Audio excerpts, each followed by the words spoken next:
Okay, so in January, and this has been for a couple years now, we've had Pluto in the beginning of Aquarius. And Pluto in the beginning of Aquarius, this will be for the next 20 years. And so wherever Pluto is, it demands authenticity. So if someone is lying or presenting false facades or as such, Pluto will tear away and destroy anything that's not authentic. Now, obviously, the markets today, as you both are clarifying, with all these derivatives, these paper markets that propose that they have all this silver when they don't, and that's all coming more and more clear to the populace. That's kind of Pluto saying, is this authentic? Is paper currency an authentic thing? Is it going to continue the work? Hello, everybody, and welcome to another edition of Astrology Meets Economics. This is kind of what we've decided to call this. Now, today, myself and Meten are joined by a very, very special guest. It's Mario of Monaco 64. Please introduce yourself to the audience, Mario.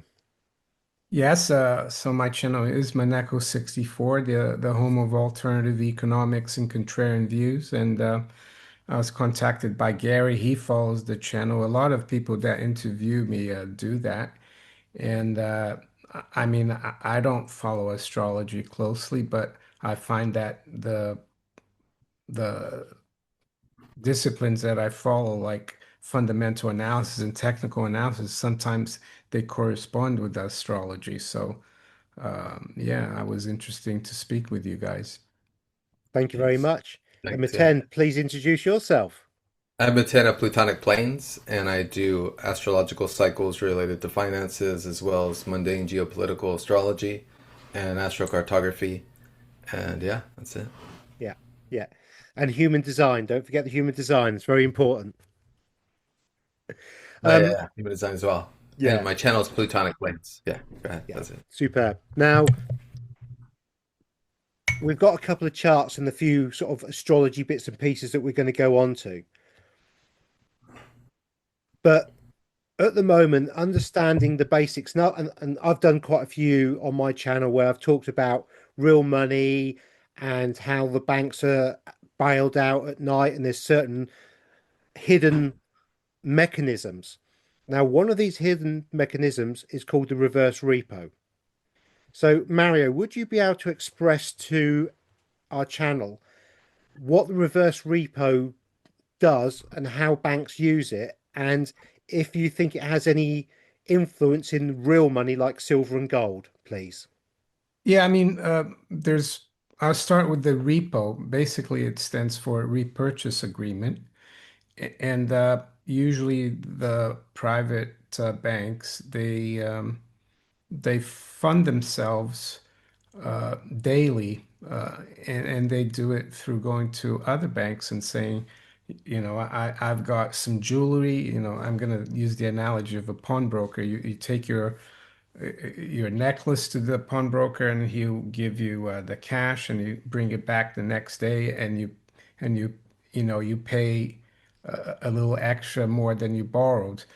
And the repo market is the same thing. So JP Morgan will go to Goldman Sachs and say, I have some treasuries here. Can you give me $100? And they do. And then the next day, they have to buy it back for $101. So that's how Goldman Sachs they repurchase from Goldman Sachs, and Goldman Sachs makes a dollar. So that's the repo market. The reverse repo is just looking at it from the angle of Goldman Sachs instead of JP Morgan. It's the same thing. But the reason it's important is when the banks don't trust each other, so they won't do a repo with them, even though they're giving them collateral, because they think that bank is in trouble. So the Federal Reserve or the Bank of England has to step in and perform the repo with the other banks. And when the central banks do repos for the banks, then you know that the banks are in trouble because they have to go to the lender of last resort. And the other day, I think it was Tuesday, when is the they really hammered gold and silver. The repo for the New York Fed went up to 30 billion. And that was the first time they had to do repos for the banks since January 4th. And it coincided with the activity in the COMEX. And the last time they did it, really, I think it was 75 billion on the 31st of December. And some people might say, oh, that's because it was end of year, like accounting. But if you look at the previous year and before that, there was nothing happening then. So, yeah, I think, the Fed knew the banks were in trouble, but they didn't have the liquidity to hammer the silver futures. So the Fed provided that liquidity through the repo. And I think the other banks knew that they're in trouble because of the shorts they have in silver, so they won't lend to each other. So I think that's what it's telling us, that there's trouble in the precious metals, especially silver. Yeah, yeah. I personally see it as a key indicator of bank stress versus the shorts of silver. Yeah. Well, it happened in 2019 in September. The repo rate went from like 2%, which is near the Fed funds rate at the time, and it went up to 10. So, and that's when they had start QE again. And then we had the COVID crisis a few months later, and that gave them the excuse to lend trillions to the banks out of thin air. So I think, yeah, the COVID crisis was just a cover for that banking crisis. And at the time, yeah, I'm not sure. I forgot what it was. It wasn't the precious metals market, but it was probably another derivative. They always, the trouble always starts with derivatives because they leverage to do derivatives. It's not like, you buy a loaf of bread and you pay for it. They buy 100 loaves of bread and just use, they buy it for a fraction, and they always leveraging. Yeah, yeah. I think there's a statistic at the moment where out of $10, eight of those dollars were created during the COVID pandemic era. And they're still around. So that's inflation. That's Yeah, why yeah, that's why I think, you asked me why I th thought gold and silver are going to keep going up this year. That's mainly it because they haven't deflated. They deflated a little bit the money supply from 2022 until maybe a year and a half ago. But now if you look at M2 in the US, it's making new highs. So but most people don't look at that. They think that the CPI is inflation, but that's just a measure of prices. yeah. And it's also a fake measure of prices, isn't it? Because as soon as something goes up over a certain value, they then take that out of the basket and put something in that's cheaper. Yeah, or they use hedonics. So if a car in 1990 cost $20,000 and now the same kind of equivalent car costs 80,000, uh, they say it's the same price because it's much better quality or it's got more gadgets, but your salary hasn't gone up as much. So, yeah, that's Yeah, yeah. And again, what we're fundamentally talking about here is fiat currency debasement, isn't it? yeah, that's right. Yeah, And that's why they don't want you to look at M2 money supply because that shows you how much, currency they're creating. And that's the real debasement, like you say. It's really easy to create currency out of thin air, but to create real things and put your own effort into things is much harder. And that's why your effort and what you create become harder and harder to purchase with that fiat currency. And that's really what inflation is. It's got nothing to do with the excuses they usually give, like Putin is because of Putin or something else. It's really simple. yeah, yeah. Thank you very much. Well explained. Now, we have an awful lot of market manipulation within the system, and I will get onto real money in a minute because fundamentally what you expressed was for me and my understanding and obviously Meten's understanding is that the only real money is physical gold and silver because everything's built from that. But what we have on top of this is the market manipulation, don't we? So we have loans on top of loans on top of loans, creating bubbles that then create this system of fragility within the system. Um, is this fragility something you see causing the price of silver and gold to continue to rise? Yeah, definitely, and now that they're losing control of keeping the prices suppressed, the paper prices, it's going to show up even more. And I think one of the reasons why it's happening that they're losing control is that countries like China, India, and others, they actually don't want paper silver, they want real silver. And silver is becoming even more and more important. And the higher the price of silver goes, the more of a monetary asset it becomes because, if you're a central bank or a very wealthy individual or family, you don't want to store tons of silver at one, $10 an ounce. It's too much volume and too cumbersome. But if it's at 250, it becomes a lot more attractive to store. So it's like I think they call it it's like the opposite of economic law usually. Like the usually when prices go up, there's less demand for things. Is it the Giffen good or yeah? So Yeah, if I think it's the Giffen principle, isn't it? yeah, Something strange. Yeah, so with silver, yeah, the I think the higher the price goes, the more people want to store it as a store of value, and even like with jewelry and if silver's at $10 an ounce, there's no status symbol in wearing something like that as silver. But if it's 500, and not many people have it, you will want it to show off. I'm not saying I would do that, but in general, people do. yeah, yeah. Awesome.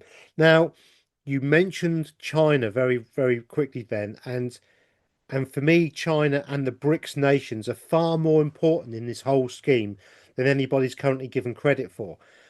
Now, I've saw that China was going to reduce um, exports out of China silver wise, and we've also seen something very strange where the physical China in the Shanghai Bullion Exchange has been around $20 more expensive than it has in the paper market in the COMEX.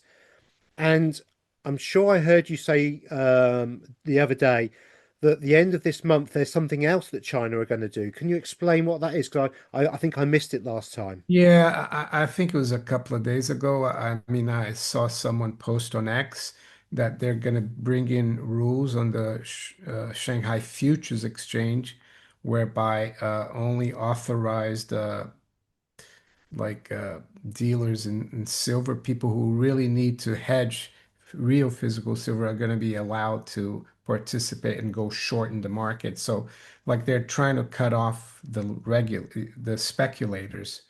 And I think they're doing that from the 27th of February because they know that COMEX in the US, that's when they're going to need to like deliver. So they don't want, yeah, people from that market coming in and taking all the silver. They're trying to tighten things.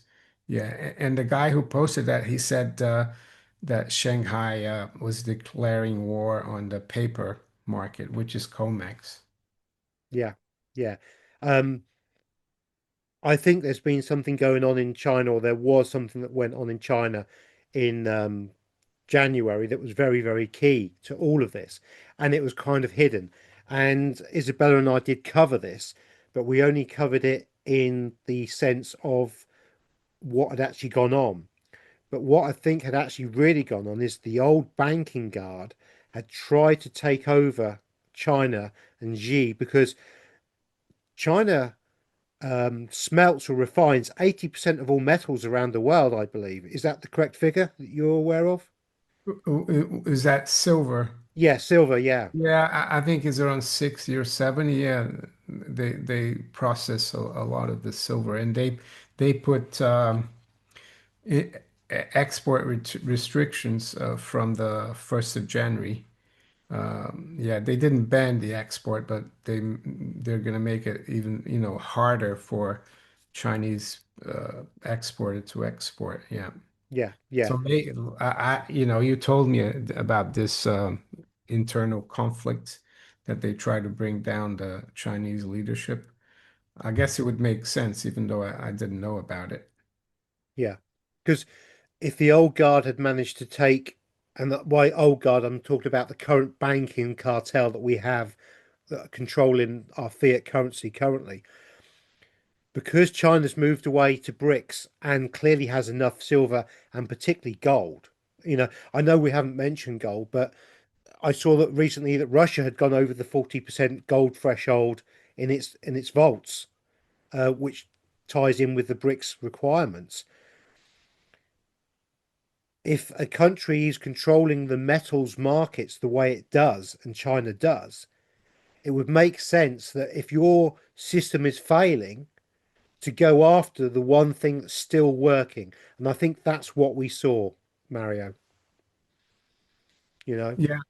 And how did you detect that? I mean, we had Meten, myself, and Isabella had done a program together, and called Celestial Trine. And Isabella, Tarot by Isabella, is a very, very talented tarot reader and crystal ball seer. And what we did is we got Meten's amazing astrology. I mean, Meten, would you like to tell the story about how we did this? I've been talking a lot. You're mute still. There's so much snow shoveling. And we're talking about January, correct? Which Yes. date are we? When Okay. when we did our celestial trine and we did our predictions and then we did the recap video and what came out of that from China and what we saw. Okay. So in January, and this has been for a couple of years now, we've had Pluto in the beginning of Aquarius. And Pluto in the beginning of Aquarius, this will be for the next 20 years. And so wherever Pluto is, it demands authenticity. So if someone is lying or presenting false facades or as such, Pluto will tear away and destroy anything that's not authentic.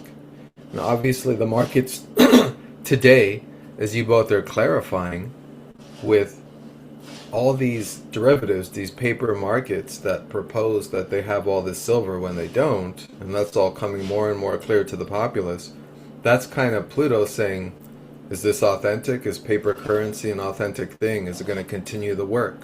Are we going to continue to use this when it's obviously not an authentic expression of means of money and value? And what happened in January 20th was what happened last year. And that's Pluto conjuncting the sun, the life force energy, what's visible to us. Now, what Pluto does is it hides things. Or something happens and it's hidden to the world. And so when Pluto hit the sun, when all the planets hit the sun in Kazimid, and then all the planets passed through Pluto, it was like about a week where power moves were occurring and we couldn't see it. And so the greatest example of that, which is what Gary mentioned, was the attempted coup in China.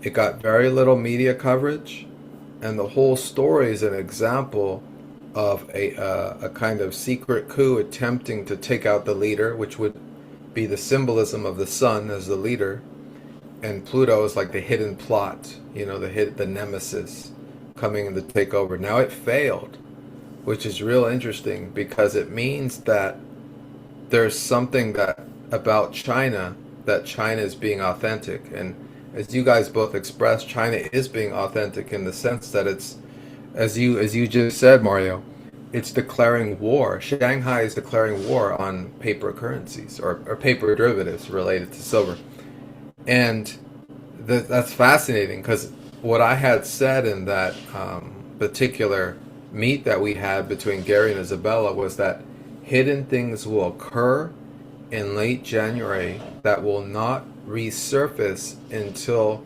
perhaps July and August, when it'll be made clear why these things occurred or the significance of them. And if that's true, then silver should come to a significance in terms of what's really happening either April or both April and July of this year. And that's kind of this is a summary of what I had talked about. Thank you very much. Thank you. So we've spoken about China and their, because I see this as kind of a war, and this is the war. And what I want to try and express or ask you, Mario, is if I've got this right.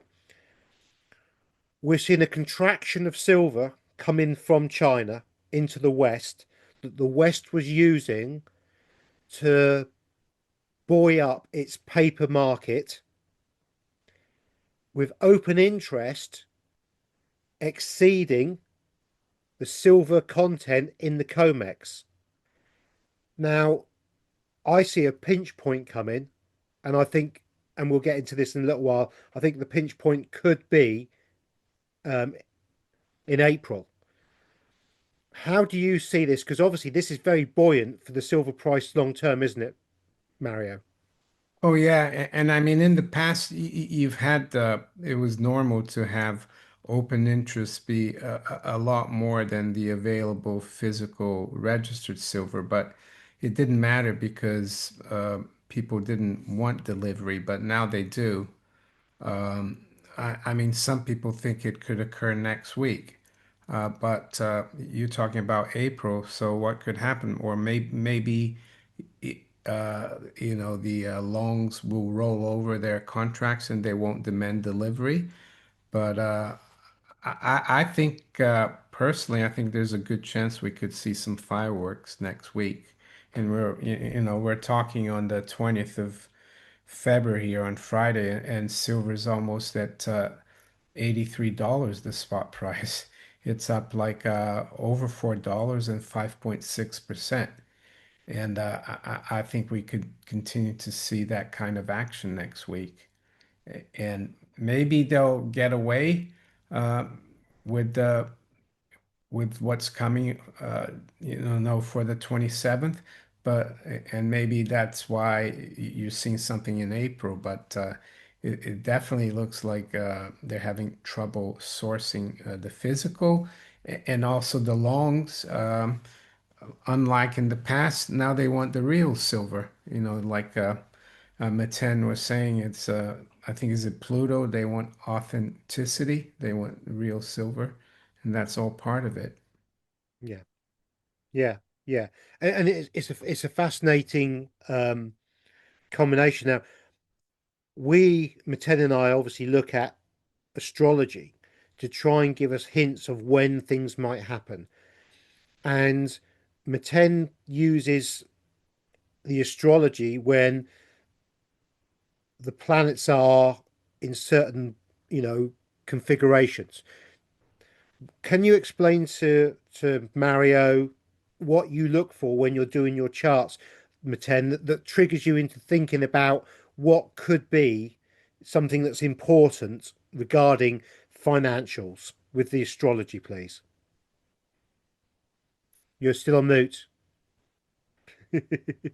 Sorry, just trying to avoid. There's a lot of snow stuff going on. Okay, I'm gonna show one chart now. That way I can explain, and then Mario, you kind of had a great understanding as you shared with us when you talked about the Jupiter Saturn conjunction, because that's really probably the most significant cycle occurring that represents what's happening. And we're at the midpoint of the present Jupiter Saturn cycle. And at this midpoint is what's called the Aries vortex, and that's what's occurring today. I've been talking about it on my channel for the last year, and pretty much right now, anything that hits this point right here, you guys can see this? Yeah. So we have the Earth here, and then we have Pluto here in Aquarius, Uranus here at the last 3 degrees of Taurus, 27.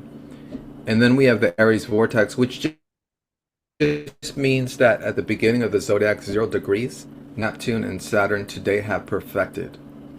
And it's actually right about now. It's these 2 hours that it's exactly aligned. And so it's fascinating, huh? Here in the Pacific Coast, anyways, of the United States. And everything that happens this year will be significant because it's going to hit this point. Either it'll conjunct it, which means to be in the same space, or it'll aspect it by other types of geometry. By these two planets here are aspecting it now by 120 degrees. Just think of a 360-degree circle, and it's basically the geometry of all the planets around that hit this point in some manner of aspect. And the whole year is going to be based on when planets hit this, which will be April. All the planets will hit this in April. And then in July, all the planets will hit this point here, this Pluto point. And these are all related, so it's like a pinball machine. If the ball hits Pluto, then it's going to hit Saturn and Neptune and Uranus. If it hits Uranus, it's going to hit these. It's like, it's like a pinball machine. Everything's going to get lit up. And that's the story for the year. Different points will be lit up and hit up, and it will cause aftershocks of whatever occurs today. Today signifies a new frequency, a new kind of understanding of the world, a new vision, and how that vision progresses forward will be relative to the planet's movement around this aspect. And so that's why we're all noting, like, at least me and Gary are noting April and July. And silver is definitely important in relationship to this Saturn and Neptune, because really what everyone understands is that we're having a new financial system being created. And it looks like silver will be very important in how this new financial system is created. And I'll leave it there unless there's questions.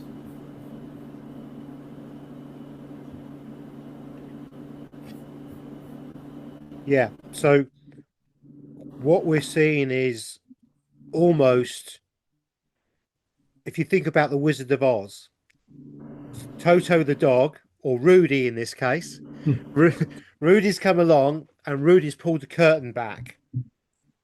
And we're seeing this is the event today. The curtain's been pulled back. So the 20th, yeah, of Yeah, the 20th. So as we're talking right now on the 20th, Rudy has got the curtain and he's pulled it back. And we're going to see from that a ripple effect go out of the shock and awe of seeing what's behind the curtain. But it doesn't happen overnight. It ripples out. And as each planet alignment changes, it will affect certain aspects of that ripple. And April looks very, very much like a financial ripple of some sort. Now, because of the shenanigans been going on with silver recently, and how China is pulling back on the silver, I mean, it's a critical metal. America saying it's a critical metal means that they're going to have to start hoarding it. And we've also seen potentially geopolitical issues with Venezuela, with their hoards of silver that they've got in the ground in South America, and what Trump's doing. I mean, Mario, what are you seeing out of this geopolitical wave that you can see how that would potentially affect the markets in silver? Yeah, there's also India. I don't know if you remember, they announced last year that from April this year, they're going to allow uh, people to use silver as collateral for loans. So that's also out there. And yeah, no, geopolitically, yeah, the two strongest nations in the world economically, uh, yeah, they consider silver now a critical metal or mineral, and that's huge. And that's not the futures, that's the real silver. Yeah. Yeah, what they can physically hold in their hand. And again, Mario has been very, very clear on this on his channel, as have I, and has Meten. If you don't physically hold it in your hand, or if you haven't, as Mario promotes quite nicely, the dirty man safe, if you haven't buried it in the ground somewhere where you can get it back later, you don't physically own it. Third party, um, if you have a third party involved in your silver or gold, when what we're talking about and the squeeze happens and it is going to be really a silver squeeze coming up a pinch point, any organization or vault holding your material could mean that that's at risk. What are your thoughts on that, Mario? Oh, definitely, definitely, especially if they're financial or banking institutions. Maybe not like private vaults, but yeah, because the bankers they're always playing tricks. A few years ago, Morgan Stanley had to pay, I think, $8 million fine because they were charging in New York, I think they're charging clients storage fees for storing silver. And yeah, the clients found out that there was no silver there because they probably asked for some of it and they couldn't get it. So it was really bad. They first of all they didn't have the silver, and second they were actually charging them storage fees for something that they weren't storing.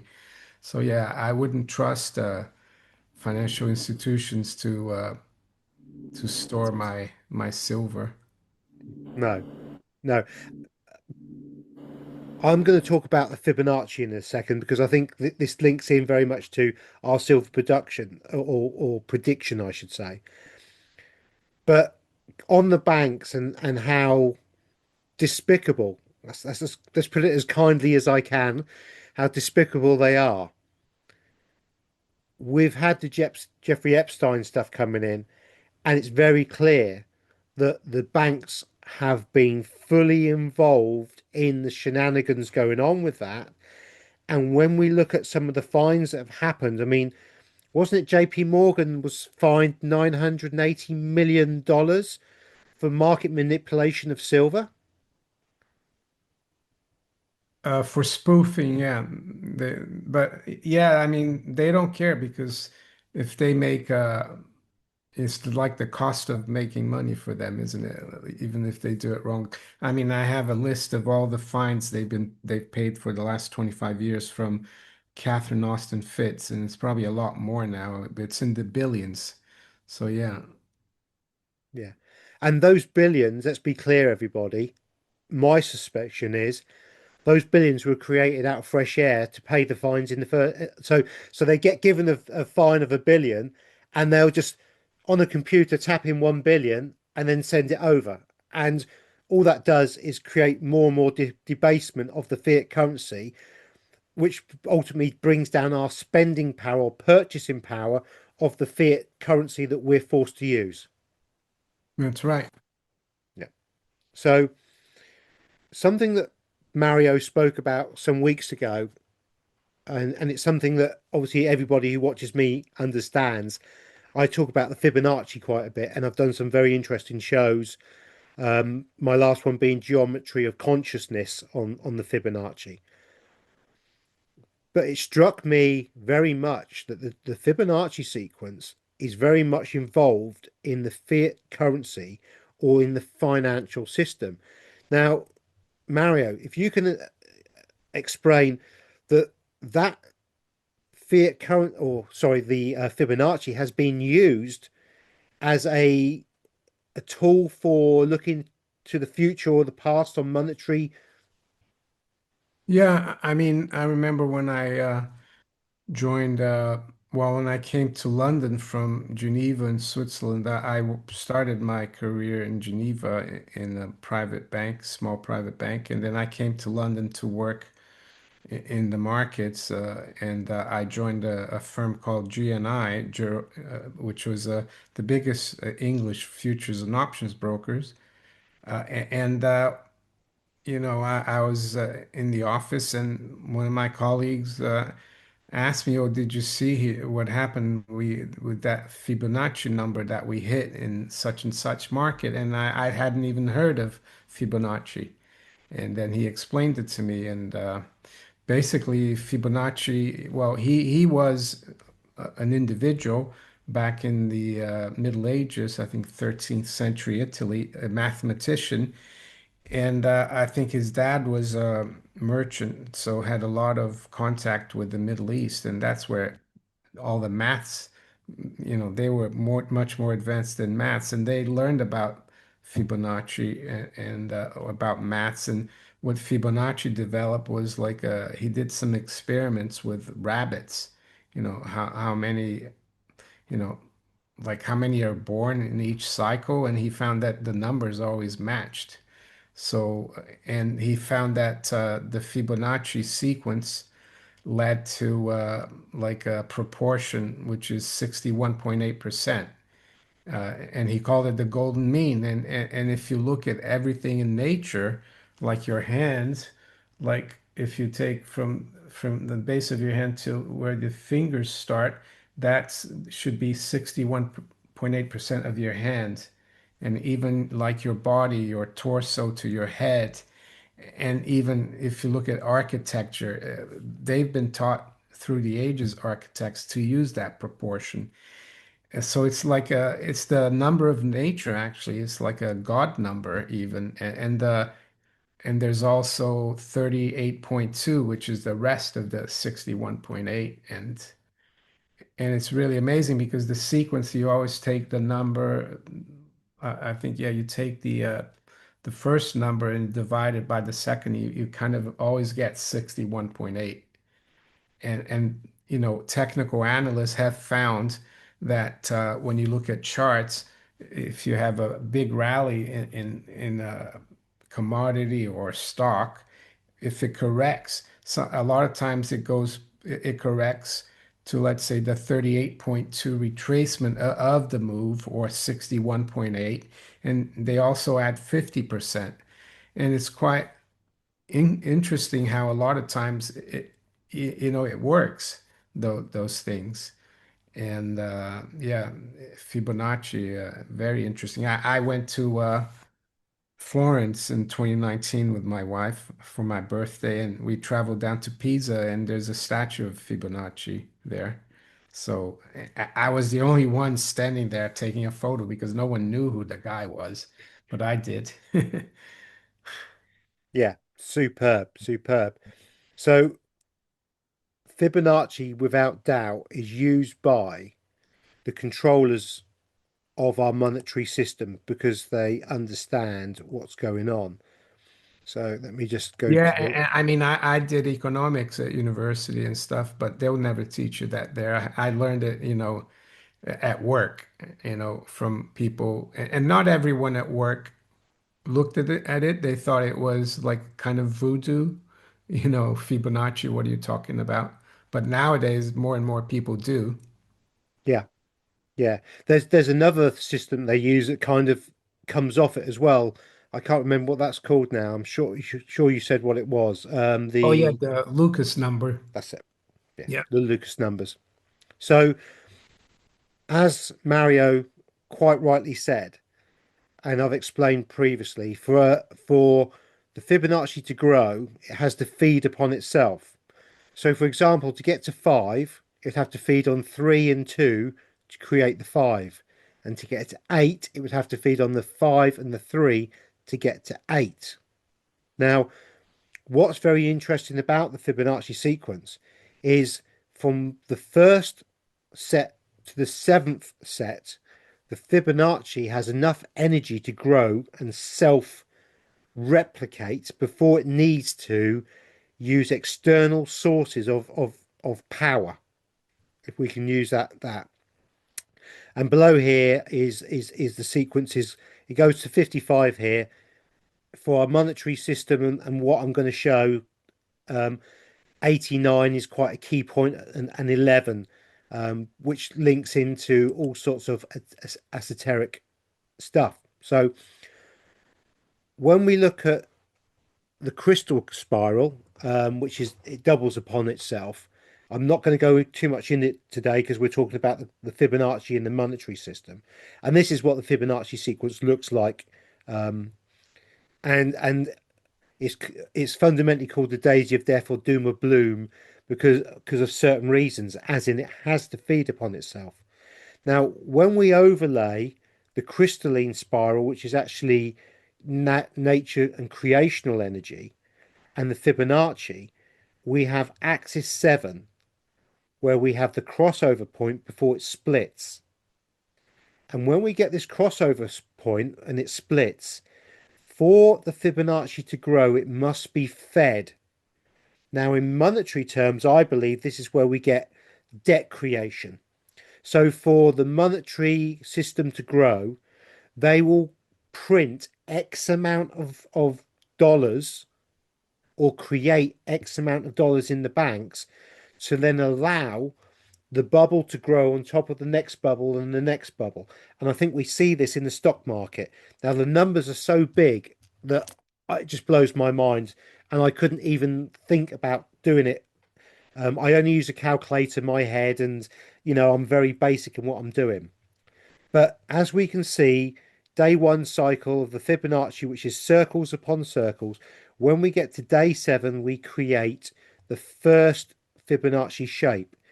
And for us to create this kind of energy, we would have to feed it. We would have to give it some kind of energy. Now, what I've done, let me just move that over this. We can see that. Fine. What I've done here is I've looked at this in silver. Now, the Fibonacci sequence and the moon are very much linked together. And silver is fundamentally linked to the moon.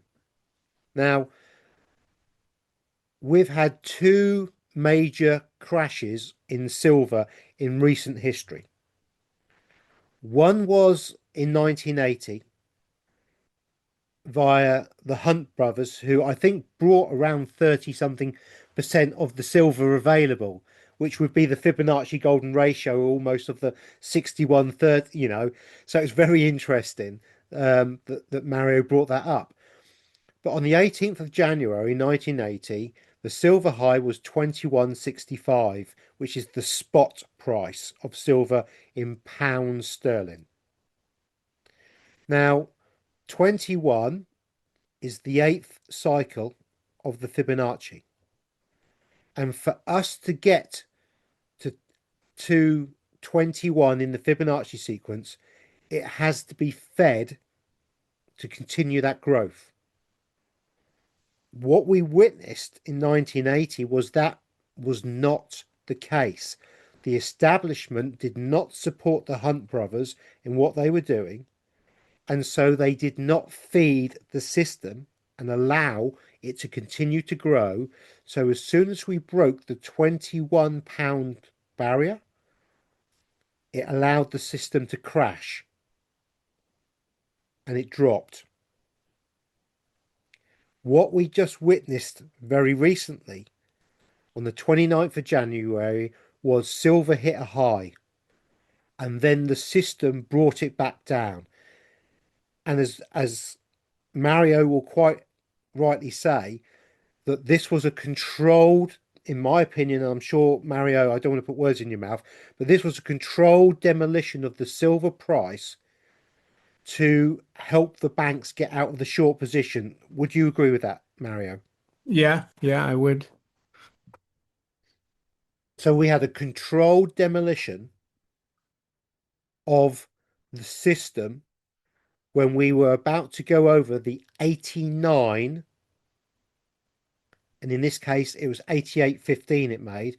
But as soon as we gone over 89, to continue the growth of the Fibonacci sequence, the banks would have had to put money in, or they would have to pay Peter to pay Paul, if we take it in that terminology. The banks were so heavily into shorts. Mario's already discussed the shorts and how they work very clearly. That what they did is they pulled back and they got out of their short positions by using physical silver from the Shanghai system and wherever they could get it, and they reliquefied themselves. Now, I know that's not the correct term. Mario, could you express that in a better way that I did and what they did by getting out of the shorts? Well, they basically, even though they were short, they they raided the market even more with more paper actually, and probably and they probably acted together because it's when you have three, four, or five uh, big banks selling short together, it's going to really like move the market. And a lot of the banks know where traders put stop limits, like, to get out, and they trigger that. And then, it's like a fulfilling thing because the people who had the stops, they get out, and then it triggers more stops. So they kind of push the market, over the edge, and so that, they, of course, they had to add to their shorts, but the rest of the market fed on it. And a lot of people know already when the banks come in like this concerted that going short is the place to be. So yeah, it drove the market down. I don't know, it was like 30, it was huge, wasn't it? $30 in one day. I don't know how much in pounds. 11%. Yeah, Yeah. 11%. Yeah, and so when it got down there, the price, then the bullion banks, the banks could cover their shorts, which means they'll go in and buy and neutralize that short position. Because, like you said, if it got above 89, they would have been in trouble. And I never thought of that 80, I know 89 is a Fibonacci number, but I hadn't looked at it in terms of that it's the 11th number, which we were talking about earlier. 11 is a really important esoteric number as well, isn't it? Yes. Yeah. As in 9/11, and 11 would represent the twin pillars of certain things. And it's a it's almost known as a portal or a gateway or a doorway into something else. Yeah, the master numbers would be 11, 22, and 33, and those are used frequently in markets, media, and geometry as well. Mm. Thank you very much. So when Mario says a lot of paper was traded in one day, they actually traded 2 years worth of mining supply in one day in paper. 2 years. Now that is absolutely astronomical and clear market manipulation. It seems to be being allowed at the moment. I don't understand why. Have you got any idea? I mean, obviously, it's to keep the markets and everything going because they don't want to cause a crash. Is it as simple as that, Mario, that they don't want to cause a crash, which is why they allowed this market manipulation? Well, I think, the regulators, the they're in the pockets of the bankers, and they'll do everything to help them. I think on that day, the 29th of January, uh, they should have like triggered circuit, they should have triggered the circuit breakers where if silver drops a certain percentage, you stop the market for a certain amount of time to calm things down, but they never did. Yeah. So, and the reason they did it because the banks were desperate and they had to get the price down, and the regulators, they'd rather save the banks than allow, the longs to win over. It's pretty much what happened to the Hunt brothers. They um, yeah, the Fed, the banks, the CFTC, the regulators, they ganged up against the longs like the Hunt brothers, and they brought in a rule where you could only buy to close a short. And so you couldn't buy, in the market where you can't buy. It's silly, isn't it? You can only sell or buy to close a short. And that's why, and the market collapsed and the Hunt brothers were taken to the cleaners. So in this case, they didn't ban buying, but the fact that I think, I'm speculating, of course, but that the bullion banks colluded to short so much paper, that's what triggered it. Yeah, yeah. From observing other commentators, watching you with some of your amazing guests, Andy Sheckman, who's absolutely awesome. It's exactly how I perceive it to have been as well. And again, I'm just watching and analyzing the data and trying to come up with my own ideas and look at this. Now, some people are very interested in numerology. So what I've done is I've taken the date of the silver high in 1918. I've added all the numbers up. Zeros count for nothing, by the way, numerology. So 1 plus 8 plus 1 plus 9, etc., makes 52. 5 plus 2 makes 7. 7 in Fibonacci, if you do not feed it, will self-collapse. That for me is quite a key indicator. Now, the 29th of January that we've just had, when you add up all the numbers, what we get is 62. 6 plus 2 is 8. The reason why we didn't get a full-on crash is because they had gone over the 7th cycle and it was part of, or had been fed upon enough, that when they did the controlled crash by the silver paper flood, fundamentally, that they were able to maintain the banking institutions and everything else going along around it. I think these kind of things are quite key, that we understand that's how they work. Now, when we take the 29th of January and we start adding Fibonacci numbers to it in days, it gives us some very interesting dates. One of them being the 19th of February, 21 days, which is the 8th cycle. We're recording this on the 20th, and silver's doing particularly well today, and we seem to have hit some kind of stabilization within the falling of that and of the shorts market, from my observation. When we move further, and again, remember today, Rudy's pulled the curtain back. So this date, 19th, is very close to the 20th, a couple of days either way, really are close enough. And in astrological terms, a week or so is generally seen as a direct hit, so we do have a 4 or 5 day window, and that's not me making wiggle room, it's just how it is.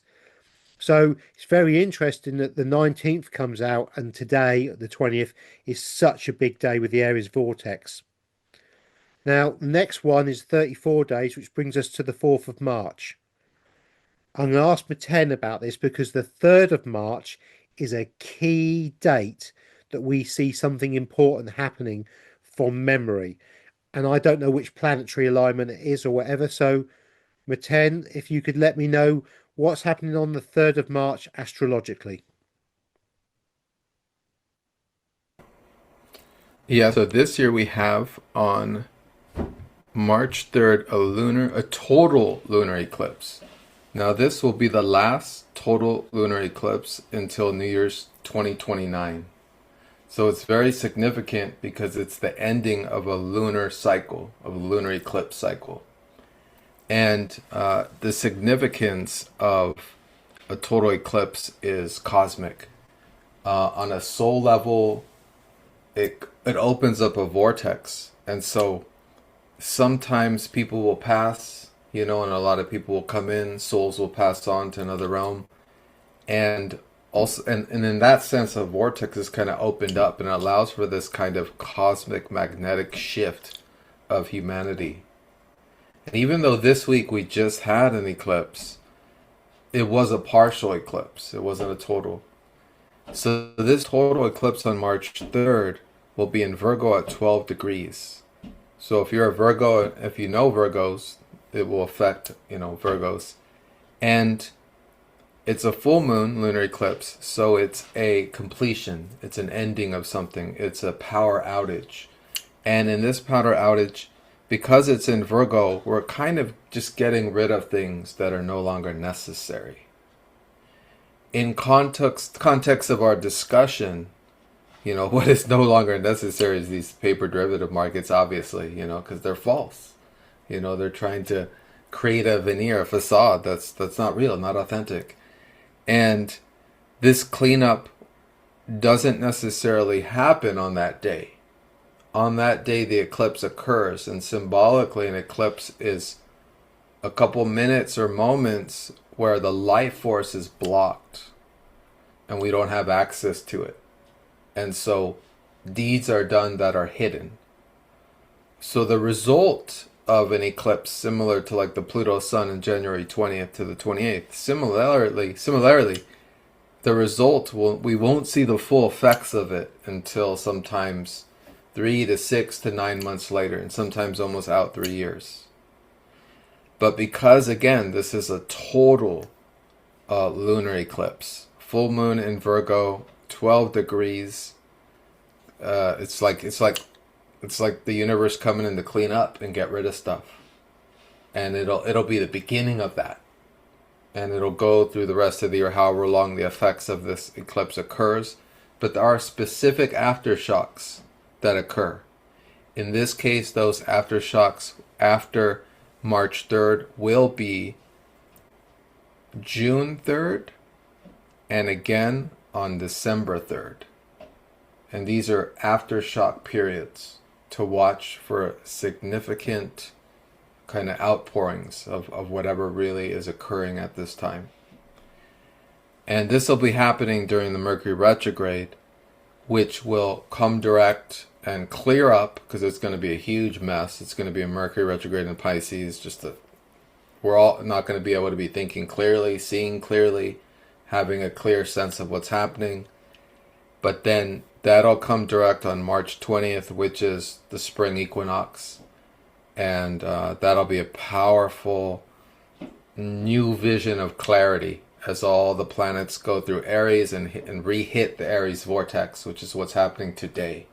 So in a way, this is kind of our last moment of clarity right now. Before we go internal, we go into ourselves and kind of get self-reflective and kind of reflect on what we want to do, what we're doing, how's it going, what our vision is, and then we'll be clear again around March 20th, and then it'll be full throttle from there as we hit the sun in Aries and the explosions and an incredible fire of April, the April aspects, and then again in July. It looks like May and June might be a little quiet, but I'll stop there unless there's comments or questions. No, that's brilliant, because I may ask you, Meten, for further clarification. So that then ties in to the next date, which is the 25th of March. So we've got the solar eclipse, the new beginning. A few days afterwards, we may see something on the 25th of March around that period. And I think it's going to be very confusing. But the last date that's very, very interesting to me is the 28th of April, because that is the 11th cycle. And they dropped everything on the 29th of January. 2 and 9 is 11. January is the first month. 2026 is a 1 year, if you want to look at it like that. And even if we go back to the old calendar with January, Dis is 10, January would be 11. And although we didn't hit the figure of 89, it would have been and is the 11th number. We've got a lot of 11s going in here. Too many to ignore the fact that 89 days from when they've dropped this control mechanism takes us to the 28th of April. And as Meten quite rightly says, throughout April, I think financially we're going to see some amazing things happen. From the 10th to the 15th and the 26th are very key dates. And it could be that we don't see anything really happen until the 28th. And I suspect with silver, with the open interest, that they'll roll it on and roll it on. And it could be the fact that in April, we run out of silver. We actually physically start to see a silver shortage. And what I mean by that is we know what's going on, but the general public do not. And this could be the point in which the general public see the emperor has no clothes. Meten, what are your thoughts on that? In one of the books that, just real quick, is kind of fun. In one of the books that Mario recommends on his channel, he has a playlist of the 10 most influential books on economics that he recommends. And one of those books is Fiat Money, Inflation in France by Andrew White. And in that book, I guess it was an early experiment where they continued to issue paper money into the markets, and that led to disaster in a really fast period of time. But what's really hilarious, as I was reading it, is that during the whole time that they're trying to justify to the people the value of paper currency and issuing these credits, they would release these flyers or pamphlets and encourage the public to sell all their gold and silver. Silver and gold have no value. Paper currency is the way to go. It's just, I was like, wow, you know. And that was great. That was great to see such insidious manipulation, like just attempted, right? And at least today, a lot of us have that understanding that that's not the case. And then so, off what you said, the date for me that I see significant is April 26th, but that's what, one day off? Couple of And days. April 26th is significant because, and I'll share the image so you guys can all see it clearly again. On April 26th, if you guys can see down below, I put this in the way. Uranus here at this point in the Aries vortex is around 27 degrees Taurus. But on April 26th, it'll be at 0 degrees Gemini, which will exactly trine, or sextile rather, that's the correct geometric aspect. It'll sextile the Aries vortex at 0 degrees. And so that's going to be a mental shift, like a simultaneous kind of mental vortex shift of awareness. And that will occur across the species and affect all of us on a cosmic level. And yeah, that's what's occurring. So you fit it into that how you will, but it's very significant.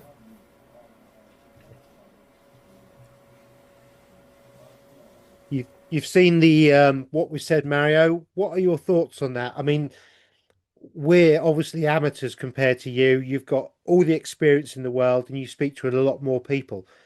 How do you see this? Because I am very bullish on silver and gold, and there's also a revaluation of gold in the future potentially that we haven't even touched on, and we won't. But what do you see, Mario? Well, I'm an amateur in on the astrology part, but on the Fibonacci and how you combined it with the astrology, it looks very interesting.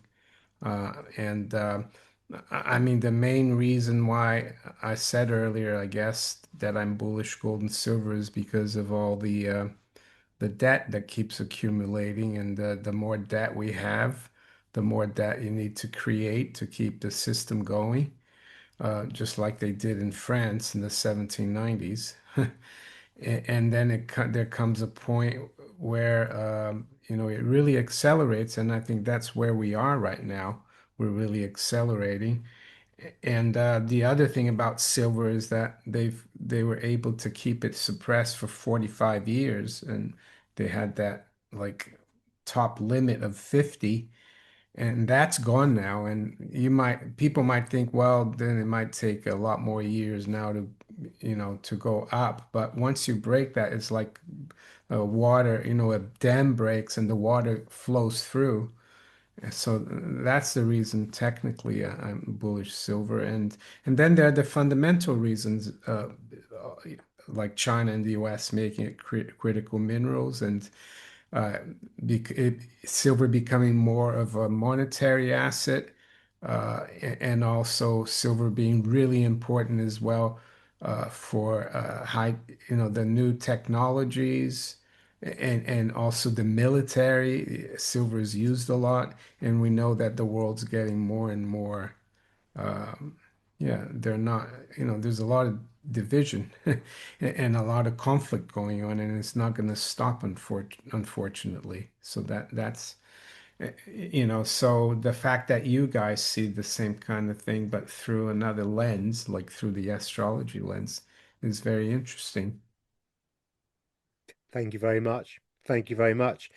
Yeah, thank. I'm aware of the time, Meten. Have you got any further questions or anything you'd like to finish off with? No, no, that was great, Gary. That's the question I was going to ask Mario. So same question. So that's all. Yeah. So, so Mario, Meten, thank you very much. It's been brilliant. I do appreciate you joining us. It's been, I follow you, and I'm so, honored that you've joined us and given us your time. I know you're tired because you've just come back from Ethiopia from your travels and that, and we really do appreciate everything you do. And I know, speaking from many of the people that I speak to, the work you've done in helping people understand what real money is absolutely phenomenal. And thank you very much from the bottom of our hearts for doing that. Yeah, thanks. You're welcome. So, with that, everybody, I guess we'll say goodbye. And please like, share, and subscribe to Mineko64 and check out his work. It is phenomenal. And he has some amazing guests on there. And it's common sense, money advice that really should be heeded at these times. So, from me, goodbye. Thanks so much, everyone. Thank you. Thanks, Mario. Bye Thank you. bye. Bye.